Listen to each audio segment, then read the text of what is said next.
안녕하십니까. 구미화해연구소에서 근무하는 김성태 농업연구사입니다. 이번 시간에는 리시안셔스의 종자발화 및 저온 육묘에 관해서 말씀드리겠습니다. 리시안셔스 종자는 밀리리터당 1만에서 1만 5천 립이나 되는 매우 미세한 종자이며 광발화성 종자이므로 파종 후 흙을 덮어주면 발화율이 현저히 떨어지게 됩니다. 따라서 일반 상토에 파종할 경우 반드시 파종 전 표면을 고르게 하고 눌러준 후 관수한 다음 파종하여 종자가 묻히지 않도록 주의하여야 합니다. 종자 발화에 미치는 온도는 발화세, 발화율은 25도씨와 30도씨가 좋고 35도씨에서는 발화가 나빠지며 발화하여도 중간에 죽는 개체가 많고 20도씨에서는 발화세가 떨어지지만 발화율은 25도씨와 거의 차이가 없습니다. 따라서 배축장과 자엽전개율 등의 묘소질로 봐 발화 저고는 20도씨에서 25도씨로 판단됩니다. 종자 발화에 미치는 조도는 높을수록 발화세가 좋고 발화율이 높으며 암흑 상태에서는 거의 발화하지 않는 호광성 종자입니다. 자엽 전개율도 조도와 관계가 깊어 조도가 높을수록 전개율이 높고 10룩스 이하에서는 자엽이 전개하지 않으며 배축장은 조도가 낮을수록 길고 연약하게 웃자라는 경향을 보입니다.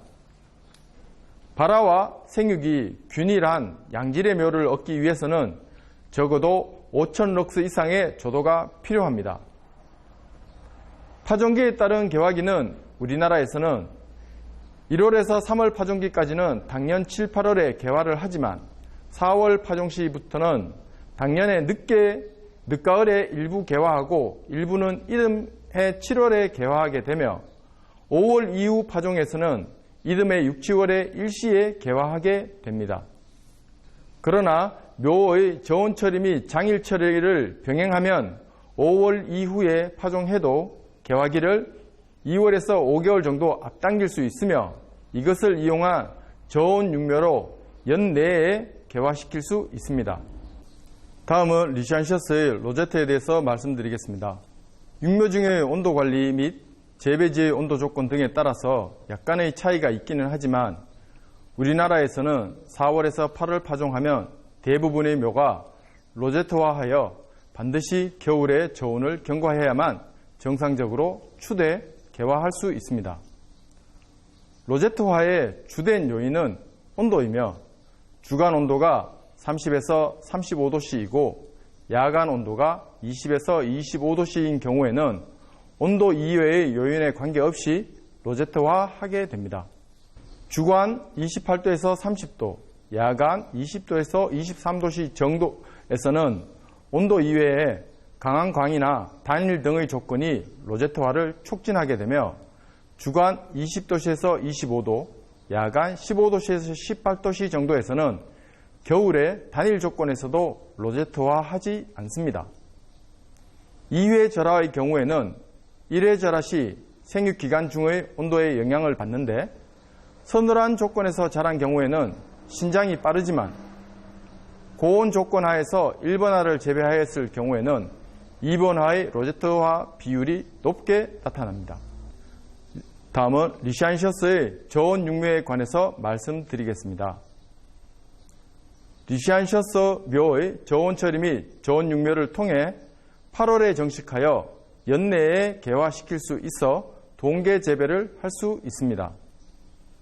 리시안셔스 육묘를 할 때 용토는 배수성과 보수성이 좋고 병원균이나 과다한 염류를 보유하지 않아야 하며 토질이 균일해야 하므로 중량비의 차이가 큰 것을 혼합하지 않는 것이 좋습니다. 중량비 차이가 큰 소재는 균일한 혼합도 어렵고 만약 균일하게 혼합되어도 이용 초기와 후기의 혼합 상태가 심하게 달라져 최근에는 시판되는 범용상토를 주로 사용하고 있습니다. 토양 양분은 용토 리터당 3요소를 성분량으로 각각 0.1g 정도 함유하도록 시비하고 토양 산도는 6.5 정도로 조정합니다. 토양 중에 수분이 너무 과다하면 1차근의 생장이 정지되고 수분이 많은 부위의 2차근이 수평 또는 수평에 가까운 방향으로 신장하므로 정식 시에 묘의 취급이 곤란합니다. 리시안셔스의 종자가 미세 종자라 해도 용토 입자도 미세한 것을 이용하면 생육이 완만해지고 묘 입꽃병의 발생이 많아지므로 굵은 입자를 이용하는 편이 수분과 공기의 균형이 맞아 생육이 양호하게 됩니다.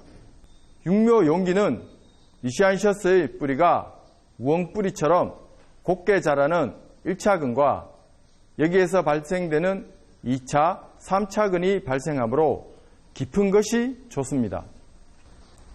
용토의 수분이 적으면 1차근이 깊이 신장하고 수분이 많으면 1차근의 신장이 일찍 멈추고 2차근이 발생하므로 1차근의 신장이 멈추면 굵은 2차근이 발생해 1차근의 역할을 대신합니다.